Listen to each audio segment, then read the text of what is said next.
एक राजकुमार की कहानी। एक समय की बात है, एक राज्य में एक सुंदर सा राजकुमार रहता था।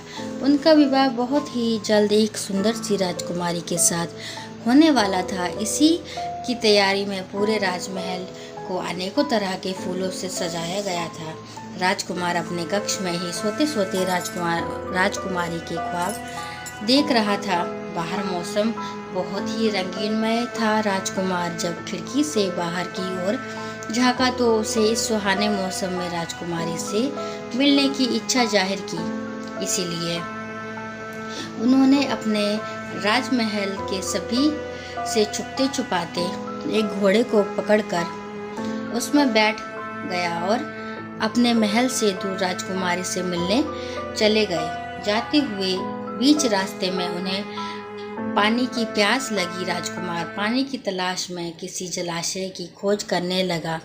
कुछ समय में उन्हें एक जलाशय दिखाई दी। वह जलाशय के पास पानी पीने के लिए गए, मगर जलाशय पूरा सूख चुका था। राजकुमार बहुत दुखी हुआ।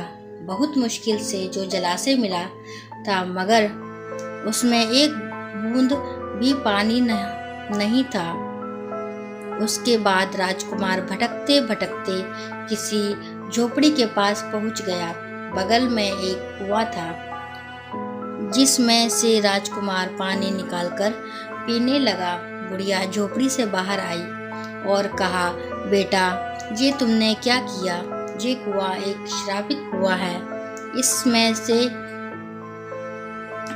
इसमें का कोई भी पानी पीता नहीं है। अब तुम हर रात एक नरभक्षी बन जाओगे। इसके बाद तुम्हें कुछ भी याद नहीं रहेगा। तुम्हारे सामने कोई भी होगा, उसे तुम खाने के लिए उस पर हमला कर दोगे। इस पर राजकुमार ने कहा, हे माता, इसका कोई उपाय है क्या? आप ही इसका कुछ तोड़ बता सकती हैं। बुढ़िया ने कहा, बेटा, इसका सिर्फ एक ही उपाय है।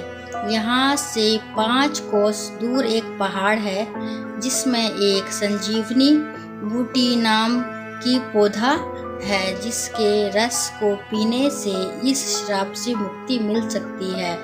और कहा, बेटा, लेकिन तुम्हें रात के समय किसी अच्छे से जगह में छुपना पड़ेगा, अन्यथा तुम किसी को भी हानि पहुंचा सकते हो। राजकुमार ने कहा, ठीक है माता जी। ये कहकर वहां से राजकुमार निकल गया। अब राजकुमार थोड़ा चिंतित हो गए कि पहले राजकुमारी से मिलने जाए के पहले अपने श्राप से मुक्ति पाए।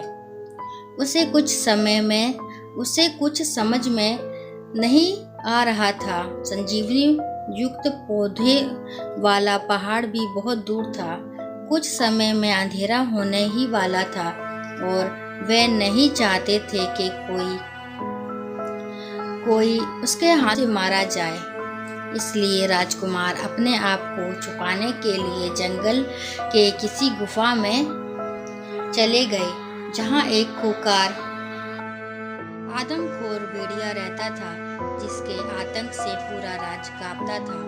पहले से ही पांव जमाए बैठा हुआ था। राजकुमार को देखकर वह आदमखोर भेड़िया गुर्राने लगा और उसे खाने के लिए उसके ओर बढ़ने लगा। उसे अपने ओर आते देख राजकुमार डर गया कि कहीं ये आदमखोर भेड़िया मुझे खा ना ले। तभी रात हो गई और राजकुमार देखते ही देखते मनुष्य से एक नरभक्षी में बदल गया। उसे नरभक्षी में बदलते देख भेड़िया घबरा गया और वहीं पर रुक गया। भेड़िए को देख नरभक्षी रूपी राजकुमार उसकी ओर बढ़ने लगा और जोर जोर से गुर्राने लगा। उसकी आवाज से भेड़िया डर के मारे वहीं बेहोश हो गया और उसे नरभक्षी रूपी राजकुमार खा गया। अगले सुबह राजकुमार पुनः अपने असली रूप में आ गया और वहां से उस पहाड़ की ओर निकल गया। गुफा से निकलते गांव के कुछ लोगों ने राजकुमार को देखा और उसके पास जाकर उससे पूछने लगे, हे वीर पुरुष, आप कौन हैं? जो इस भयानक गुफा से आ रहे हैं। इस गुफा में तो एक खूंखार आदमखोर भेड़िया रहता था। तुम्हें कुछ नहीं किया क्या? भेड़िया वहीं मरा पड़ा है।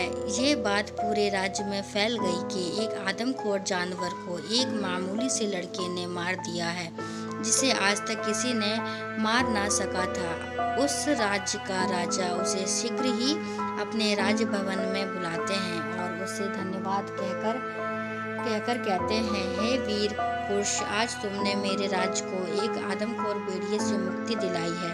तुम्हारा पराक्रम सराहनीय है, अतः तुम जो मांगो वो तुम मुझसे मांग सकते हो। राजकुमार ने कहा, हे राजन, ये तो मेरा कर्तव्य था, मुझे कुछ नहीं चाहिए। राजा फिर भी अपनी खुशी से राजकुमार को एक जादुई कालीन भेंट में देकर कहता है, हे वीर पुरुष, ये छोटा सा भेंट हमारी तरफ से। तुम जहाँ भी जाओगे इससे तुम्हें जाने में आसानी होगी। ये जादुई कालीन तुम्हें तुम्हारी मंजिल तक कुछ ही समय में पहुंचा देगी। भेंट स्वीकार कर राजकुमार उस कालीन पर बैठकर शीघ्र ही रात होने से पहले उस पहाड़ की ओर चला गया और कुछ ही समय में उस पहाड़ के पास पहुंच गया और उस संजीवनी पौधे को ढूंढने लगा। रात होने वाली थी, तभी एक चमकता हुआ पौधा दिखाई दिया। वह समझ गया कि यही संजीवनी पौधा होगा। वह शीघ्र ही उस पौधे के रस निकालकर पीने लगा। साथ ही साथ अंधेरा भी हो गया, पर वह राजकुमार बिल्कुल ठीक हो चुका था और उसी समय कालीन पर बैठकर राजकुमार अपनी राजकुमारी से मिलने के लिए चला गया। उसे देखकर राजकुमारी बहुत खुश हो गई और अगले दिन ही उन दोनों का विवाह हो गया। प्लीज़ लाइक, शेयर और सब्सक्राइब करना ना भूलें। Thank you.